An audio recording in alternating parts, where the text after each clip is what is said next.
सुमंगलम कविसेति अभ्रवामुत्तवचं विमाम्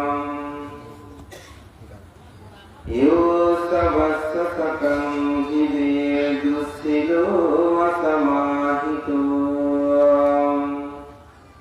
एकहं विदितं सेयो सिलवन्तं च जायिनो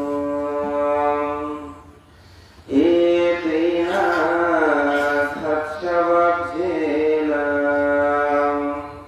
होतु ते जयमङ्गलं ते।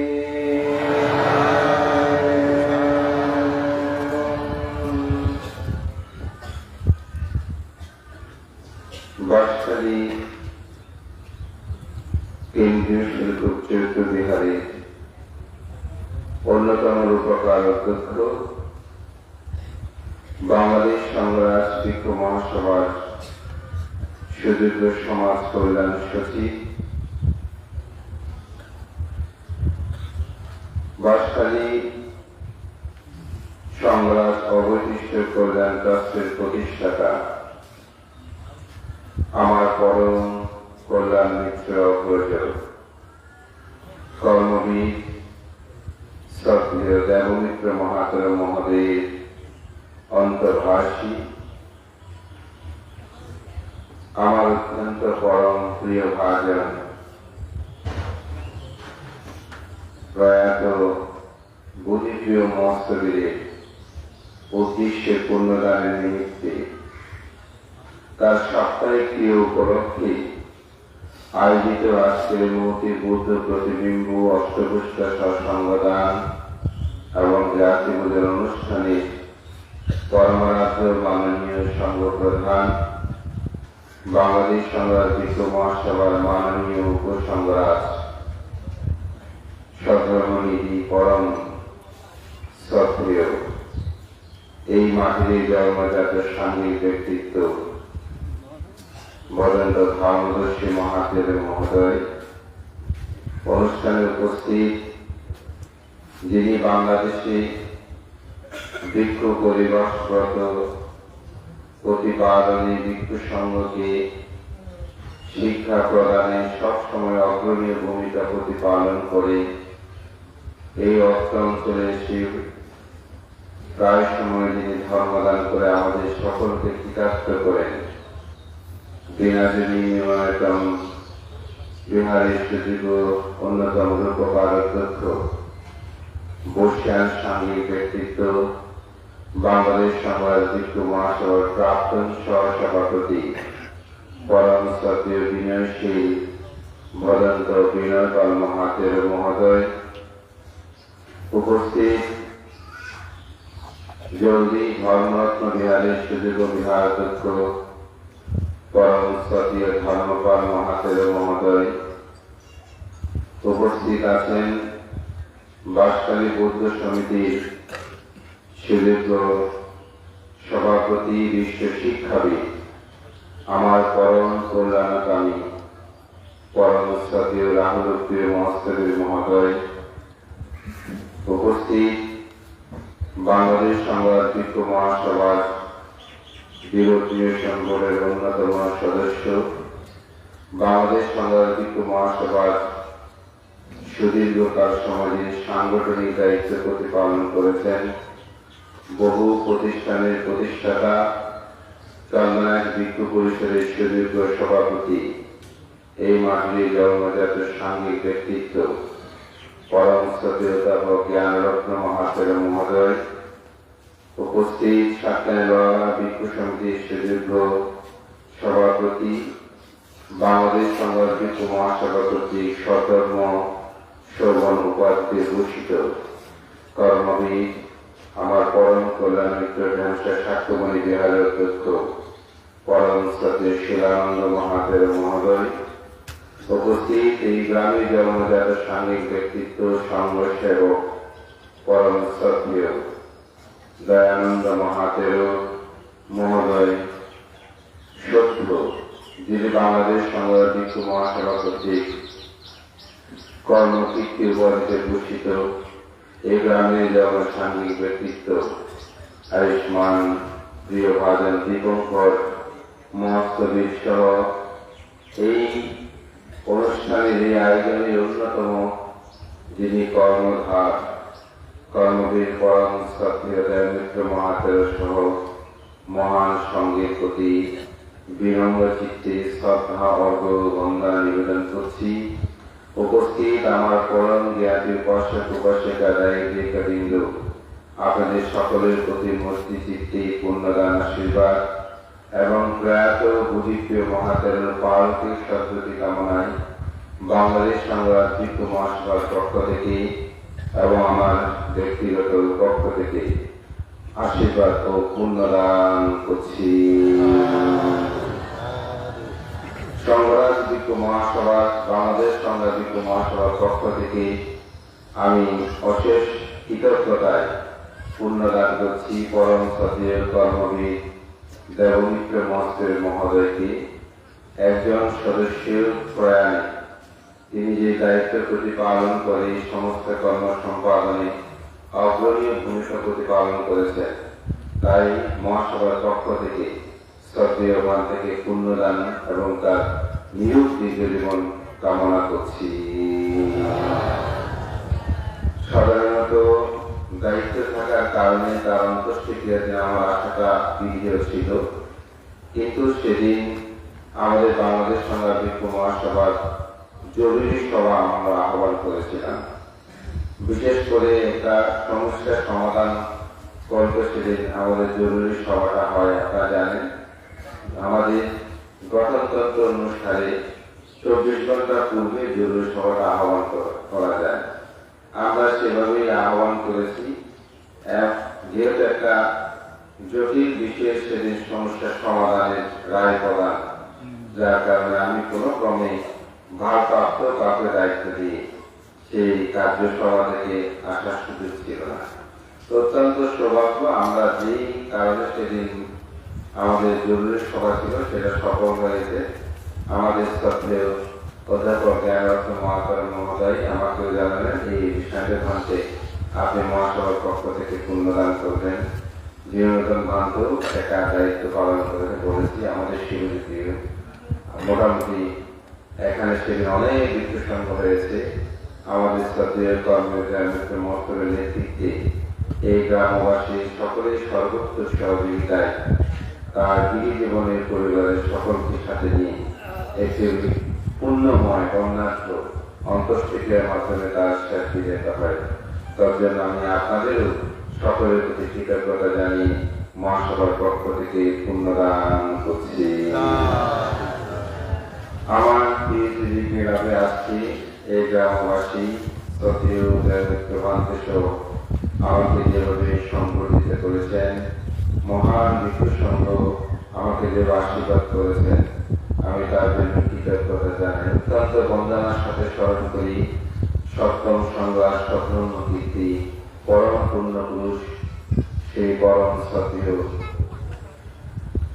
সধর্মকীর্তি অবতীর্য মহোদয় মহোদয়। গতকাল একটি তথ্যগত বিষয়টি আমি খুব অবাক হলাম। সেটা হচ্ছে বাংলাদেশে যখন সধর্মের পুনর্জাগরণ সূচিত হয়, এরপরে ভিক্ষু সংঘরা কিন্তু একাডেমিক শিক্ষায় অগ্রসর হতে পারত না। মূলত তারা বিহার থেকে শিক্ষার মধ্যে সীমাবদ্ধ ছিল। সপ্তম সংগ্রাস অবৈদিশ্য মহস্তবীরের নেতৃত্বে তার সভাপতিত্বে বাংলাদেশ সংগ্রামযুক্ত মহাসভার এক কারণ সভায় সেখানে সিদ্ধান্ত গৃহীত হয় যে বাংলাদেশে যেসব ভিক্ষু সংঘ একাডেমিক শিক্ষায় শিক্ষা অর্জন করতে চায় তাদেরকে যেন সেই সুযোগ দেওয়া হয়। গতকাল বাংলাদেশ সংগ্রামযুক্ত মহাসভার শুভ বুদ্ধ জয়ন্তী এবং সম্মাননা প্রদান অনুষ্ঠানে আমাদের পরম শ্রদ্ধেয় বসুমিত্র মহাতের মহোদয় তিনি এই কথাটা তুলে ধরেন।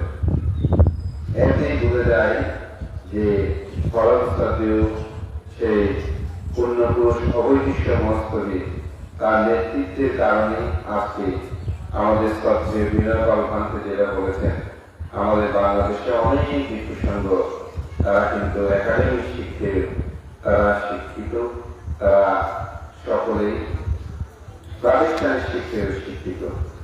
আমি এটা অত্যন্ত আমি নিজে ব্যক্তিগতভাবে এটা উপলব্ধি করি।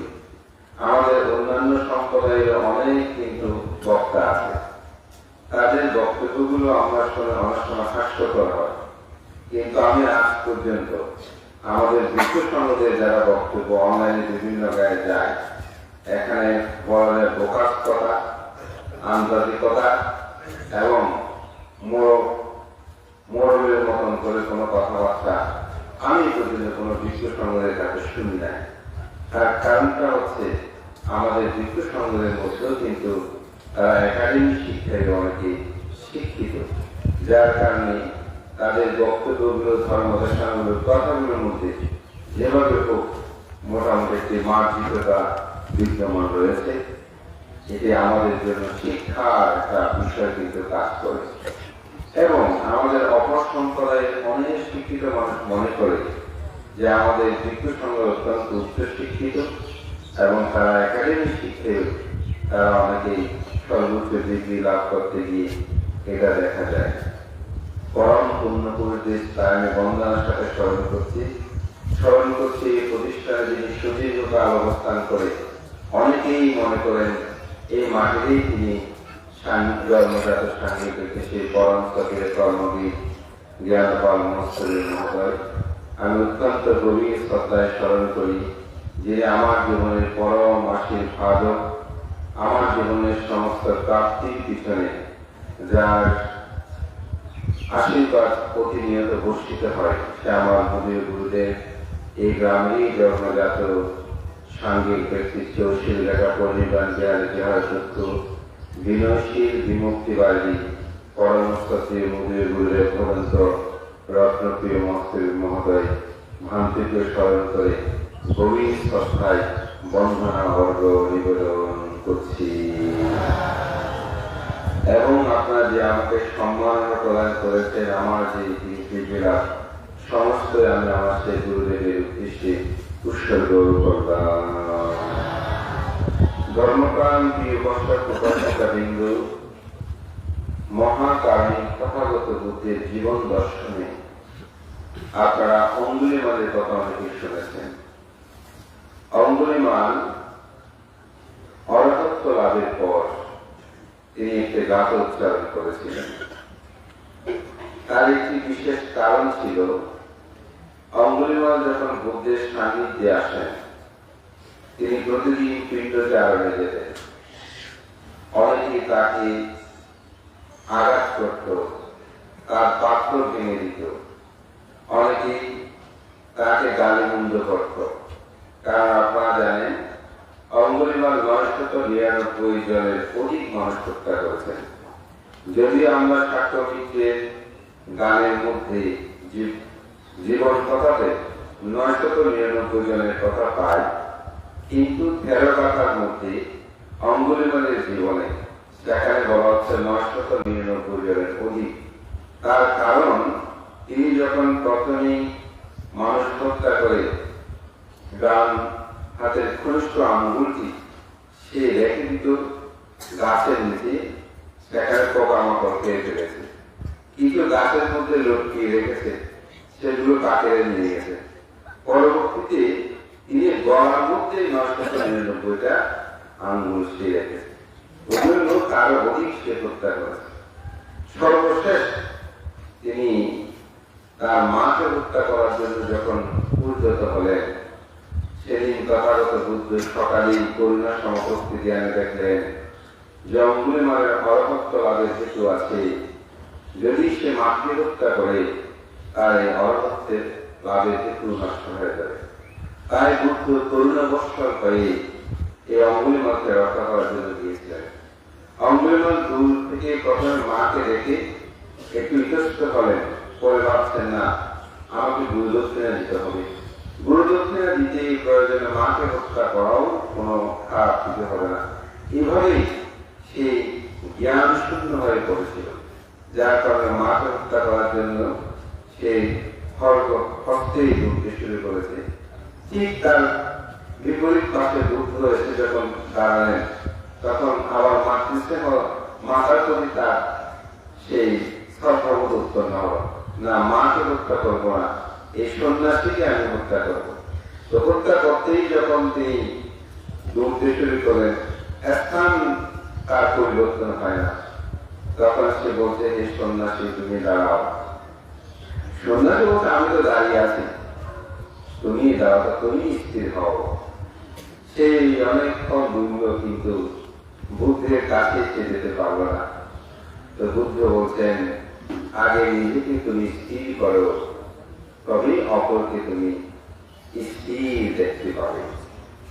এই নিজেকে স্থির করো, এই কথাটাই আসলে তার জীবনে মহাপরিবর্তন হয়। যদিও আমরা অনেক ক্ষেত্রে যে নাটক বা অঙ্গুলিমালের জীবনীগুলো নিয়ে সিনেমা তৈরি, সেখানে গাছের পাতা ছেড়া অবস্থান থাকলেও কিন্তু আসলে মূলত আমরা গ্রন্থের মধ্যে দেখে থাকি স্থির হওয়ার কথাটা বলে, অর্থাৎ নিজেকে তুমি স্থির করো। এই নিজেকে স্থির করার কথা বলতে গিয়ে, শান্ত হওয়ার কথা বলতে গিয়ে তিনি বুদ্ধের সান্নিধ্যে গেলেন। বুদ্ধ তাকে শিক্ষা দিলেন এবং তিনি যখন পিণ্ডচারণে যেতেন, সেখানে বিভিন্ন জনে তাকে কেউ বলতো আমার ভাইকে হত্যা করে, যেটা বলে দিন তুলে মারত। কেউ বলতো আমার বোনকে হত্যা করেছ, কেউ বলতো তুমি আমার পিতাকে হত্যা করেছে। যেহেতু সে বহু মানুষকে হত্যা করেছে, তাদের যারা নির্দেশ করত। একদিন এক গর্ভবতী উপাসিকা, তিনি গর্ভ যন্ত্রণায় কাতর হয়ে ক্রন্দন করছিলেন। অঙ্গুলিমালকে দেখে বলছেন, বান্তি আমাকে একটু আশীর্বাদ করেন, আমার গর্ভ যন্ত্রণায় একটু প্রস্তাবিত হয়। অঙ্গুলিমাল নিজেকে খুব পাপি মনে করত, যেহেতু সে একটা মানুষ হত্যা করছে। সে চিন্তা করছে, আমি কি তাকে আশীর্বাদ করবো? আমি নিজেই তো একজন পাপি। তো বিহারে এসে তথাগত বুদ্ধকে তিনি বললেন, আজকে যখন আমি পিণ্ডচারণে গেলাম, এক উপাসিকা আমার কাছ থেকে আশীর্বাদ প্রার্থনা করেছে। তথাগত বুদ্ধ, আমি কি আশীর্বাদ দেব? আমি তো আজীবন প্রাণী হত্যা করলাম, মানুষ হত্যা করেছে, আমার কি আশীর্বাদ থাকতে পারে? বুদ্ধ বললেন, হে অঙ্গুলিমাল, তুমি পূর্বে বহু মানুষ হত্যা করেছ, বহু মানুষকে হিংসা করেছ, কিন্তু যেদিন থেকে তুমি প্রভুকে গ্রহণ করেছ, উপসম্পদা নিয়েছ, সেদিন থেকে আজ পর্যন্ত তুমি কোন প্রাণীর প্রতি হিংসা করেছ? বলে না, আমি কোন প্রাণীর প্রতি আমি হিংসা করি না। বলে এটা নিয়ে তুমি অনুষ্ঠান করে তাকে আশীর্বাদ করো। তো তিনি গেলেন, উপস্থিত আমাকে গ্লাস পানি দেন। পানি নিয়ে তিনি তাকে অনুষ্ঠান করেন।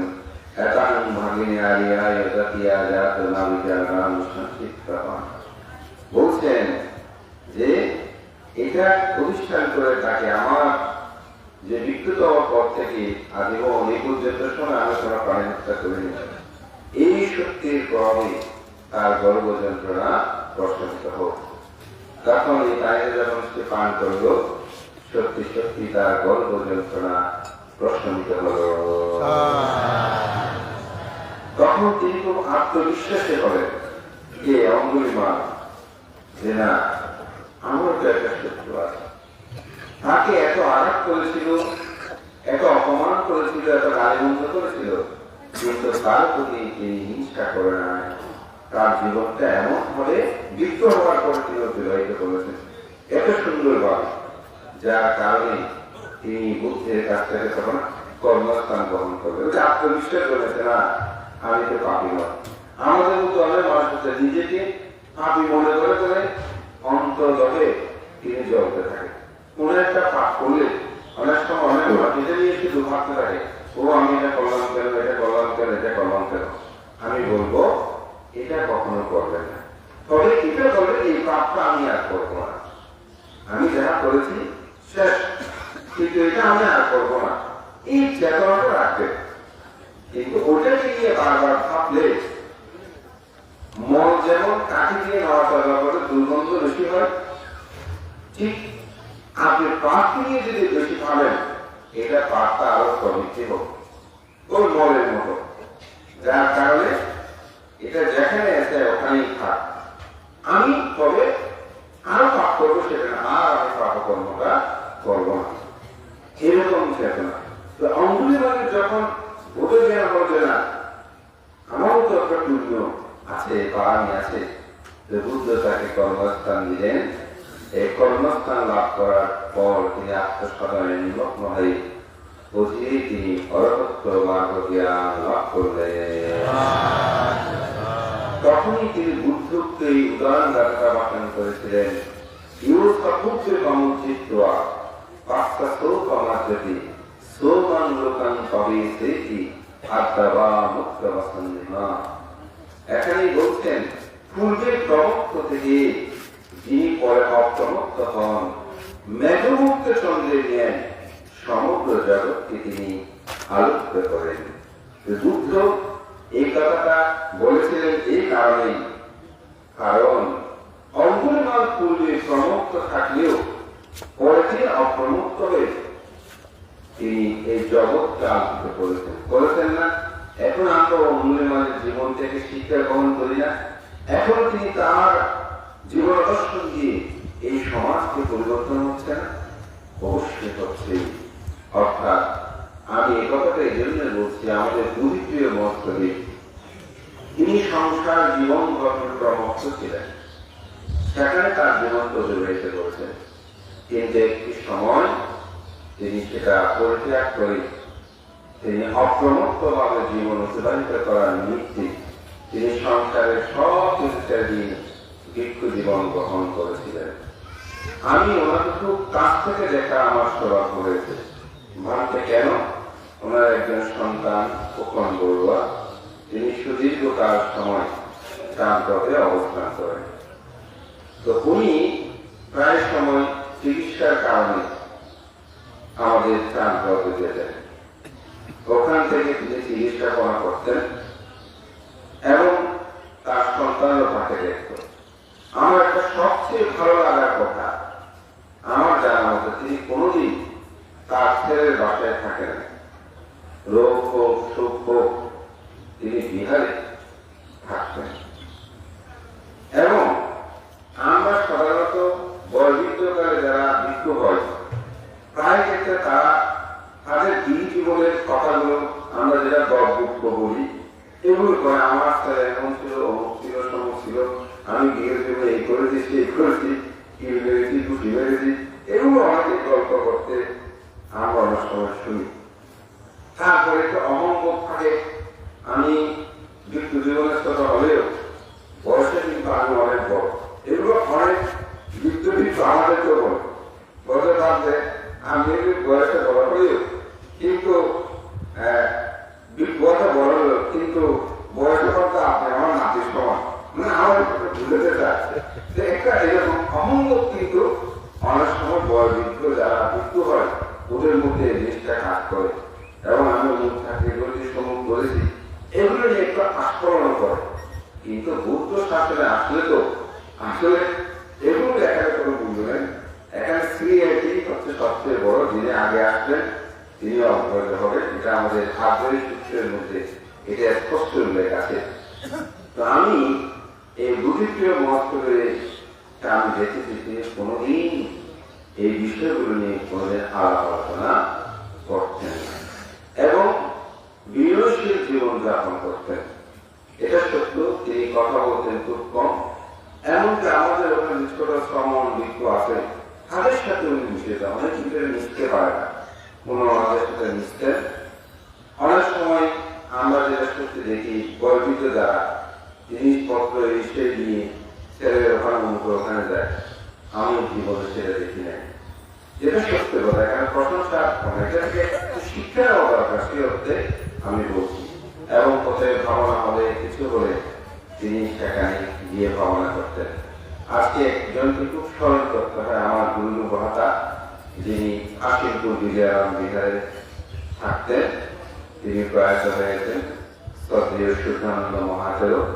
এই শ্রদ্ধেয় সূর্যানন্দ মহাদেবের সাথে এই বুদ্ধিপ্রিয় মহাত্মদের খুব নিবিড় সম্পর্ক।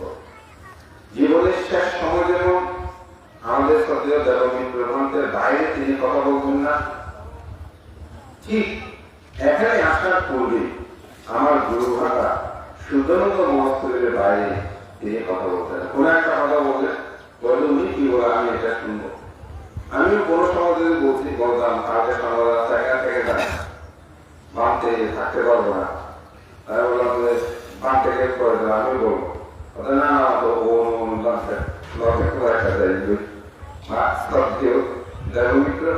সেভাবেই তিনি শ্রদ্ধা করতেন, জানতেন। একজন মানুষের অনুগত হয়ে থাকা এটা কিন্তু সহজ নয়। মানুষ যদি বিনয়ী না হয় তাহলে অন্য মানুষের কোনোদিন অনুগত হয়ে থাকতে পারবে না। আপনারা নিজেদেরকে দেখবেন, কে অনুগত হতে পারে? যিনি বিনয়ী। আমরা মঙ্গলসূত্রের মধ্যে দেখি যে বাবু স্থিতপাঞ্চা বিনয়ী সুশিক্ষি, এই দুটি মঙ্গল এখানে নিহিত আছে। একটু হচ্ছে বহু শিল্প বিষয়ের জ্ঞান, এই যে একাডেমিক শিক্ষা, হস্তবিদ্যা শিক্ষা, এগুলোকে বলা হয় বহু শিল্প বিষয়ের জ্ঞান। এটার সাথে আরেকটা যেটা সম্পৃক্ত রাখতে হবে আমাদের, সেটা হচ্ছে বিনয়। যেমন একজন ছাত্র যদি নম্র হয়, ভদ্র হয়, তাকে কিন্তু যে কোনো কেউ পছন্দ করে। শিক্ষকও বলে তিনি শুধু ম্যামই নন, সে একজন বিনয়ীও। আমি এই কথাটা বলছি এই জন্যই, এই বিনয়ী হওয়া একটা সহজ নয়। তো আমাদের বুদ্ধিপ্রিয় মহাস্তবিদ তিনি কিন্তু বিনয়ী ছিলেন। অনেক সময় অনেকে আছে বর্জিত ও বয়সের কারণে আগে গিয়ে বলতে চায়, কিন্তু উনি এরকম ছিলেন না। সাথে ওনার দাদা এবং অতি অল্পতে সন্তুষ্ট থাকতেন। অর্থাৎ কোনো কিছু অল্প পেলে না আমাদের ঠিক আছে, যেহেতু আমার এখানে আমরা আসলে অনেক কিছু সবসময় তার এখন হয় না। যদি কোনো কারণে জিজ্ঞাসা করতাম কাউকে, হ্যাঁ আমাদের খুব ভালো হয়েছে, খুব ভালো হয়েছে। তো এবং অত্যন্ত বিনয়শীল ছিলেন। ওনার আসলে মাঝে মধ্যে রক্ত দিতে হতো, আমিও একবার রক্ত দেওয়ার আমার সৌভাগ্য হয়েছিল। তার ব্যাপারে আপনি জানেন এটা কেমন করে হয়, এভাবেই তিনি খুব বিনয়ের সাথে বলতেন। তো আমাদের বুদ্ধিপ্রিয় জীবনটা আমি বলবো, পূর্বে তিনি যে মানুষ হত্যা করেন সেরকম না, কথা চলে বলতে তার পূর্বে প্রমত্ত থাকলেও মানুষ যখন পরে অপ্রমত্ত হয়, জাগৃত হয়, শিল্পীরা রক্ষা করে চলে, তখন তার জীবনটা কিন্তু আলোচিত হয়। আমি সে অর্থেই এটা বলছি। এবং তিনি প্রয়াত হওয়ার পরে যত বিজ্ঞ সঙ্গের সাথে আমার কথা হয়েছে, দেখা হয়েছে এবং সে মহাসভাতে আলোচনা হয়েছে, সেখানে সবাই বলছে বলে বুড়ো হালের দিক করিও এই দিকগুলো কিন্তু খুব ভালো আছে। এটাই হচ্ছে আসলে ওনার জীবনের প্রাপ্তি। উনি সেভাবেই চলেছেন, ঘর ছেড়েছেন, ঘর মুখী তার জীবন ছিল। একটু চিকিৎসা করার জন্য হয়তো ছেলেদেরকে বলতো, তাদেরকে দেখভাল করার জন্য, সেটা তার প্রয়োজনে, কিন্তু সন্তানদের প্রয়োজনে তিনি কখনো ঘরে যায়নি। এটাই হচ্ছে তার জীবনের একটি সুন্দর। ছেলে এসেছেন, ছেলেই তিনি থেকেছেন। এবং আমি মনে করি শ্রদ্ধেয় দেবমিত্র মন্ত্রী মহোদয় তিনি বাংলাদেশ সংগ্রাম বিক্ষু মহাসভার কাজটি তিনি নিজে সম্পাদন করতে থাকতে কেন গর্বিত হয়ে গেলে কোন বিক্ষুকে দেখভাল করা আসলে বিক্ষু সংস্করণে পাওয়া যায় না। কারণ তিনি বিভিন্ন ক্ষেত্রে অক্ষমতা হয়ে যায় শারীরিক কারণে। সে জায়গায় শ্রদ্ধেয় ভান্তে এখানে ওনার থাকার সুন্দর সুব্যবস্থা করে আমৃত্যকাল তাকে দেখভাল করেছেন। আমি মনে করি এটি আমাদের শ্রদ্ধেয় মিত্রমাদের একটি মহৎ কর্ম। এবং আপনারা যারা গ্রামবাসী এই অঞ্চলে, আপনারাও আমি মনে করি সেই সুযোগ দিয়েছেন বলে, সেবা দিয়েছেন বলে আপনারাও ব্যস্ত হয়েছেন। তাতে আমাদের আগামী দিনগুলোকে যারা প্রগতিত নেবে তাদের মধ্যে চিকিৎসা বিষয়ে আর কোনো সেবা বিষয়ে আর চিন্তা আসবে না। তিনি পূর্ব হাসিমপুর সেই নবরত্ন বিহারে তিনি অনেক কাজ করেছেন। তিনি খুব দায়ের সংখ্যা কম। আমাদের সুদানন্দ ভান্ত অনেকটা, তিনিও যখন বিভিন্ন রোগে আক্রান্ত হচ্ছে, তো ওনাকে পরামর্শ দিলেন, ঠিক আছে আপনি দোকানে থাকতে চান, ওদিকে আপনি চলে যেতে পারেন। ওই জন্যই তিনি অনেকটা এখানে চলে এসেছিলেন। আমাদের সন্দেশ শিলান্দ ভান্তে যেমন বলেছেন, আমার সাথেও তিনি একদিন কথা বলেছেন ভান্তে এরকম এরকম ব্যাপার। তো তিনি জন্ম এখানে হলেও তার দীর্ঘ কর্মজীবনটা ছিল কিন্তু সাতখানে এসে বাঁকুড়ার গ্রামে। তার সন্তানরা সবাই মোটামুটি শিল্প ক্ষেত্রে প্রতিষ্ঠিত। আমাদের খোকন সেও কিন্তু তার চাকরি জীবনে থাকলেও তারা একটি শিবলী সংগ্রহ করে বিভিন্ন বিহারে বিভিন্ন সময় তারা দান কর্ম সম্পাদন করে পূর্ণ কর্ম সম্পাদন করে চলেছেন। আমি মনে করি পিতার আদর্শ ত্যাগময় জীবন তার সন্তানরা সেটা গ্রহণ করেছে, আমি এটাকে সাধুবাদ জানাই। এবং আমি মনে করি আপনি সুশীল দূরাচারী হয়ে শত বর্ষ জীবিকা কাছে আপনি সুশীল গুণবান হয়ে একদিন এক মুহূর্ত বেঁচে থাকার পক্ষে উত্তম। এই জন্য বুদ্ধ বলেছেন যে দুঃশীল একান্ন জীবিতাংশেও শিলাবান্তাংশ দায়ী।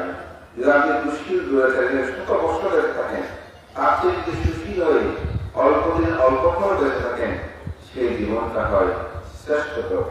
আমি মনে করি উনি যতদিন এই ভিক্ষু জীবনে ছিলেন তার বিশুদ্ধ জীবনের কারণ এটি তার জীবনের পূর্ণ পারমিতায় তার জীবন উজ্জ্বল লোকে ফিরে নিয়ে যাবে। এবং এভাবে আমাদের সমাজ সদনের কল্যাণে ভিক্ষু সমাজের এগিয়ে আসাটাও দরকার। কারণ এখন বর্তমান আমাদের ভিক্ষু সমাজের সংখ্যা বসে ভিক্ষুর সংখ্যা খুব কম। বিভিন্ন বিহার এখন অনেক ক্ষেত্রে ভিক্ষু শূন্য। আমরা যেহেতু দায়িত্ব আছি, আমরা বুঝতে পারি কোথায় কিরকম অবস্থা হচ্ছে। এই ক্ষেত্রে আমি মনে করি সংসার জীবনে থাকলেও অন্তপক্ষে সক্ষম থাকতে যদি আসেন, চলাফেরা করার মতো যদি সামর্থ্য থাকে, এই সময় পদ্ধতি জীবন গ্রহণ করাটা অনুরোধ নয়। কারণ তিনি কিন্তু প্রায় 20 বছরের অধিক কাল মস্তের বর্ণনা হয়েছেন।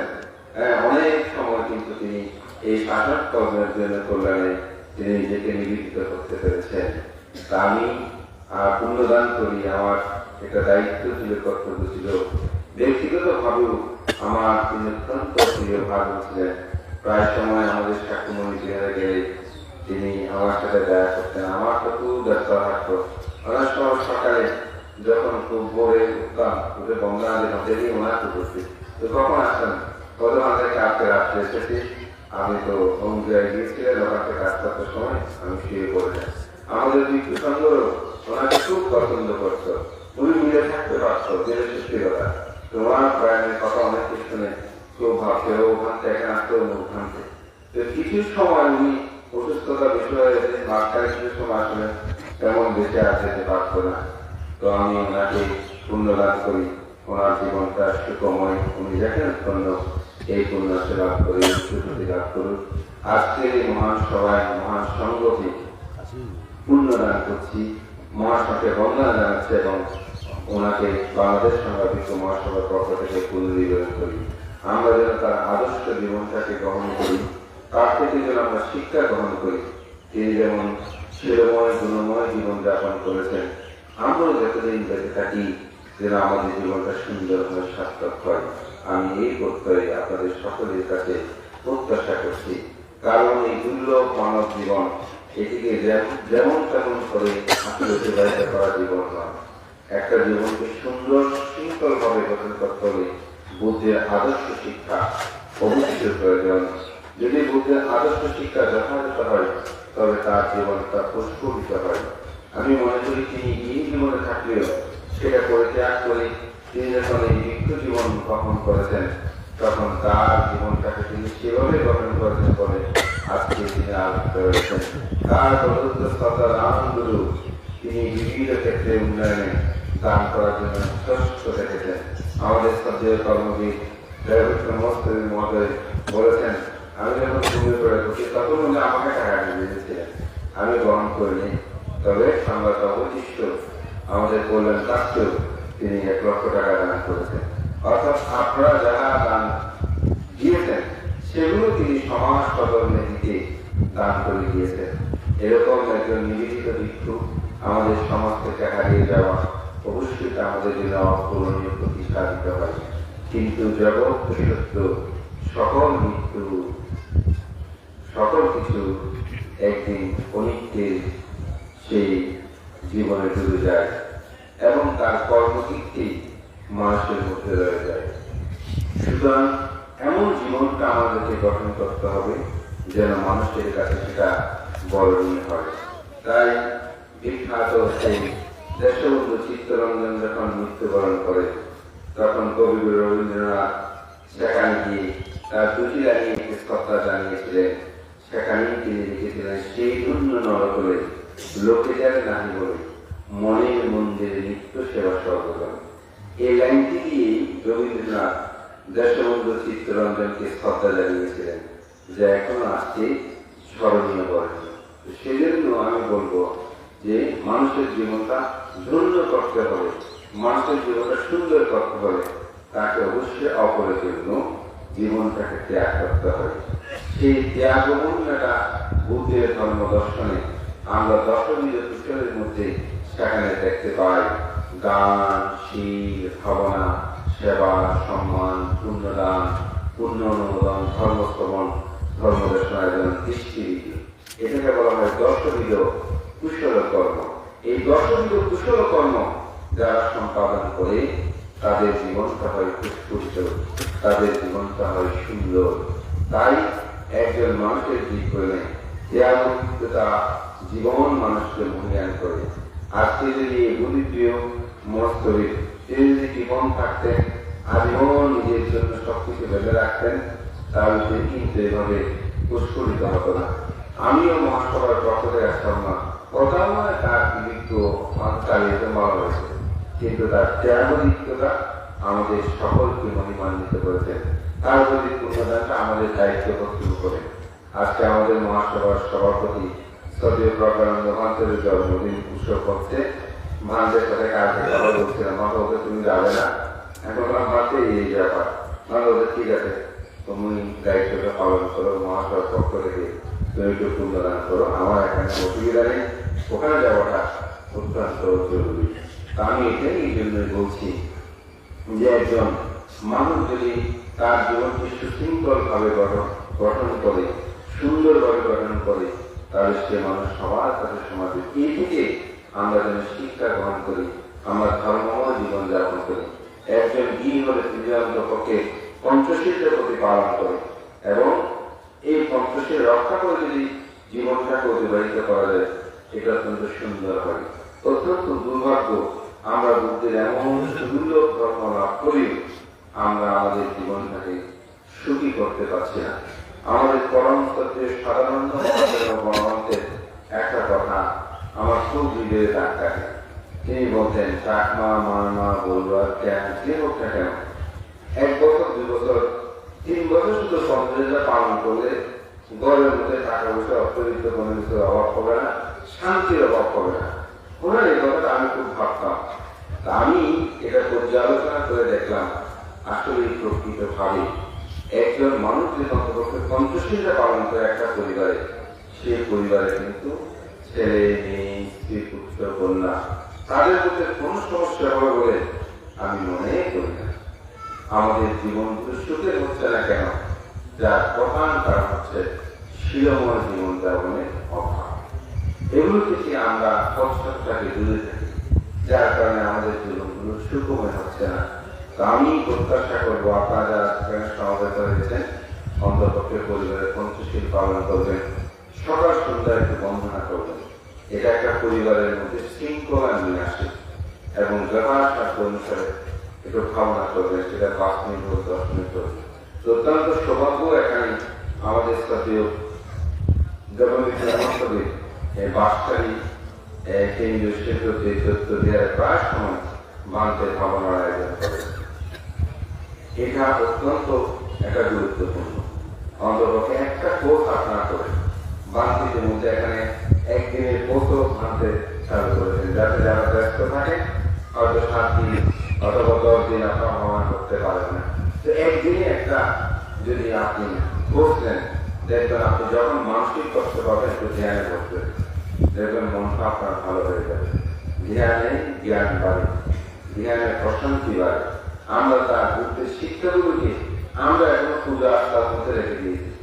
আমরা মনে করি বুদ্ধকে পূজা করলে বিশাল দানি দ্রব্য দিয়ে আমাদের বড় মানে 5 পাওয়া 1 কেজি 2 কেজি চাউলে রান্না করে বিশাল স্তূপ করে বুদ্ধকে পূজাতে আমার সকল আপত্তি হয়ে যাবে। কিন্তু তার চেয়েও বেশি গুরুত্বপূর্ণ যে আপনি পঞ্চশীল পালন করেন, সেটা নিয়ে আপনি অনুষ্ঠান করেন। আমি মনে করি বুদ্ধিপ্রিয় মস্তরী দীর্ঘের হওয়ার একটা কারণ ছিল, সেটা হচ্ছে এখানে আমাদের শ্রদ্ধেয় বিনয় প্রধানকে বলেছেন, তিনি ধ্যান করতেন। আমার বিয়ের আমি দেখেছি খুব ভোরবেলা যখন আমরা উঠতাম, মাঝে শ্রম থেকে ডাকতে যেতাম, তো ওনাকে আমি জ্ঞান অবস্থায় অনেকবার কেটে দেখেছি। এমনকি এটা বলতে দিলেন, আমাদের বিহারের সন্ধ্যাকালীন যে ভাবনা হয়, বন্দনা হয়, অনেকে প্রতিটি করে গেলে অনেক সময় বন্দনায় যেতে চায় না বা রুমে থাকে, কিন্তু এই বয়োবৃত্ত বয়সেও আমি দেখেছি যখনই আমাদের বন্দনা শুরু হতো তিনি গিয়ে বন্দনায় বসতেন এবং ভোরবেলা উঠতেই উনি বন্দনায় বসে ধ্যান করতেন, বন্দনা করতেন। অর্থাৎ একটি বিহারের যে নিয়ম নীতি এগুলোকে তিনি রক্ষা করে চলতেন। তিনি এমনি আমাদের প্রিয় হয়নি, তার জীবনোচ্চারণটা ধর্মময় ছিল বলে তিনি আমাদের সবার কাছে কিন্তু প্রিয় হয়েছেন। সেজন্য আমি বলবো আপনাদের এগুলো বলার কারণ ওনার থেকেও কিছু শিক্ষা নেওয়া দরকার। আপনারা ভাবনা যদি করেন মনে করবো বুঝেছে বানতে বয়সে বয়সেও তিনি এরকম ছিলেন, আমাদের এরকম হওয়া দরকার।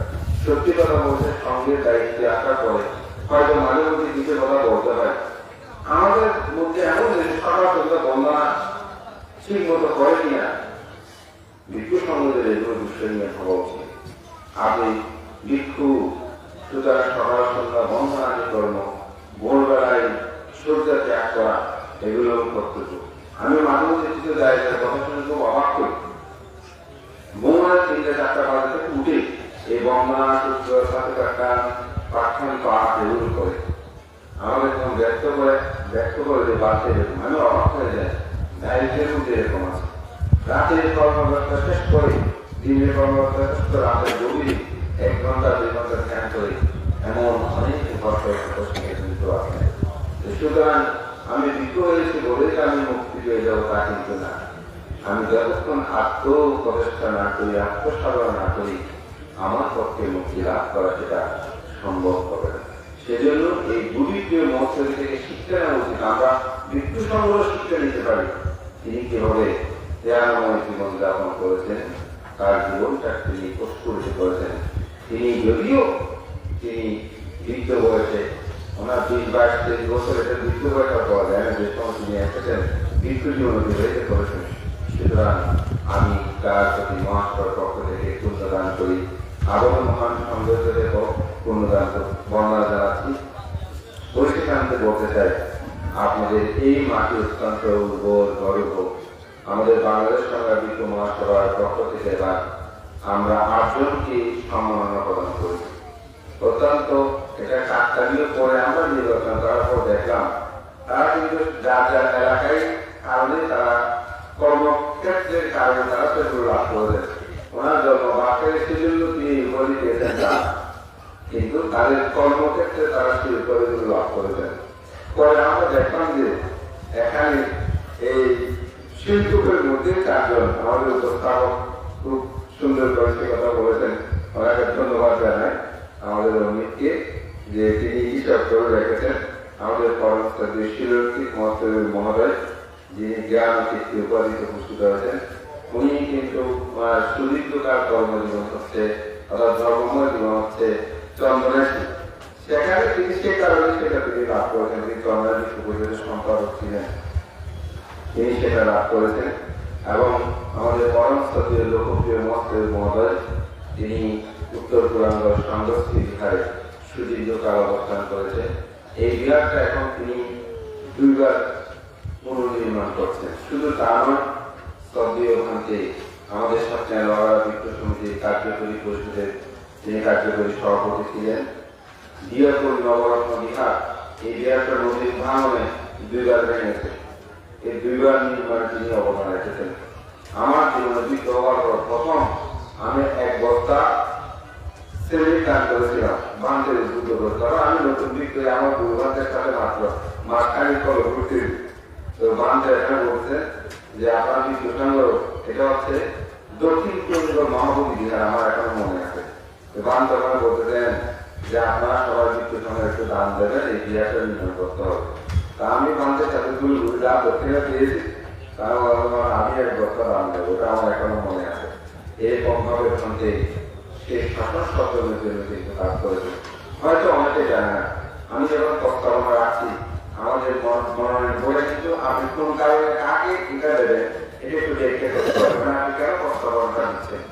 আমি যখন বললাম যে ভাবছে এরকম এরকম কর্ম সম্পাদন করেছে এবং বান্দরবানে উপজাতি যারা আছেন সেখানে তিনি প্রায় সময় সেখানে স্থান দিয়ে তাদের রক্ত সেখান থেকে ছেলে নিয়ে এনে শিক্ষা দীক্ষার কর্ম সম্পাদন তারা উদ্বুদ্ধ করতেন, বিভিন্ন বিহারে এনে কিন্তু তিনি দিয়েছেন। তো আমরা আমাদের হচ্ছে বর্তমান দিয়েছি, সবাই সেখানে সম্মতি দিয়েছেন। এই অর্থে সেই লোকপ্রিয় মহস্তুরের মহোদয় রাষ্ট্রপ্রিয় ভান থেকেও আমরা কর্মরত হিসেবে সেখানে পরিকল্পনা করা হয়েছে। এবং আরেকজন হচ্ছেন আমাদের দীপঙ্কর, তিনি এই গান্ধী জগন্নাথ সঙ্গীতের যে কদলপুর ধর্ম বিহারে ব্রহ্মপুর তিনি অধ্যক্ষ। তিনি শুধু বিহার নির্মাণে কাজ করেছেন তা অর্থ অঞ্চলের রাস্তাঘাট এগুলো কোটি টাকার উপরে তিনি বিভিন্ন মহকুমায় গিয়ে জমির ছাপ করে সেগুলো নিয়ে এখনো সেখানে হিন্দু মুসলিম ওখানে তার খ্রিস্টান দেখে যেটা দেখেছি এরা সবাই তার কাছে অত্যন্ত সম্মানিত। তার মস্ত বড় অনুষ্ঠানে ভলান্টিয়ার তার ভিতরে শুরু করে মুসলিমরাই অনেকেই সেখানে সহযোগিতা করেন, যেটা আমি দেখেছি তোর মতো এই ছেলেরানির মতো মুসলিম এদের ভলান্টিয়ার প্রত্যেকটা কাজ লাগিয়ে তো আমি অবাক হয়ে গেছি তার প্রতি সেরকম সম্মানিত। তো তাকে উৎসাহিত করার জন্য আমাদের দুইটা ক্যাটাগরি হয়, একটা হচ্ছে যারা প্রবীণ হয়েছে আর হচ্ছে নবীন, তাদেরকে আরো উৎসাহিত করা, তারা যেন শাসন সকলের জন্য আরো কাজ করে এরকম ভাবে তাকে দেওয়া হয়েছে। আরেকজন হচ্ছে যিনি অরুণজ্যোতি বড়ুয়া, যিনি অরুণজ্যোতি ভিক্ষু ছিলেন আমাদের বাংলাদেশ সংবাদ ভিক্ষু মহাসভার অফিস থেকে শুরু করে শাসন সকলে তিনি বহু কল্যাণ সাধন করেছেন। আমাদের বাংলাদেশ সংবাদ ভিক্ষু মহাসভা ভিক্ষু পাতি মুখ্য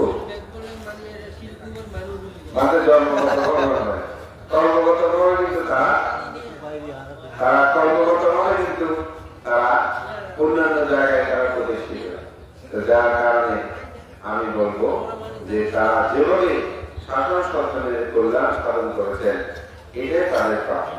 আমরা পরে যখন দেখলাম যে আসলে এটা কোনো চিন্তা করতে পারে না, কারণ মহাসভা আমরা যারা আছি আমরা কিন্তু বাঙালি দলপদার্থ না, মনোনয়ন করে শুধু ছিলেন উনি সেই ধরনের কোনো প্রস্তাবনা রেখেছেন তা না। পরবর্তী আমরা দেখলাম যে না তাদের জন্ম কিছু হচ্ছে এটা একমাত্র কারণ বাসখালী দায়ের সঙ্গ।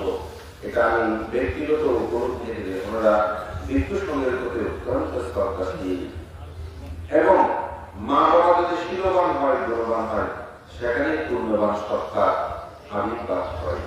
আপনি অর্থবিত্ত থাকলে আজকাল আমরা বলি এটা সম্ভ্রান্ত পরিবার, কিন্তু সম্ভ্রান্ত পরিবার যদি আমরা বলি শীলবান গুণবান হতে হবে। এই শীলবান গুণবান হয় বলে সেখানে ভালো সন্তানদের আবির্ভাব হয়।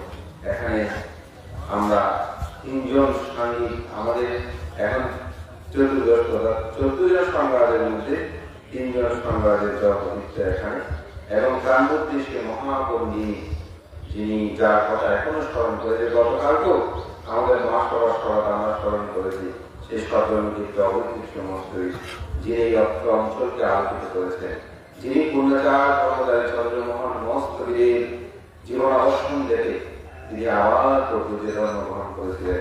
তার জীবনী পড়লে আমি অভিভূত হই যে তিনি কেমন পূর্ণবান সত্তা, তার জীবন দর্শন।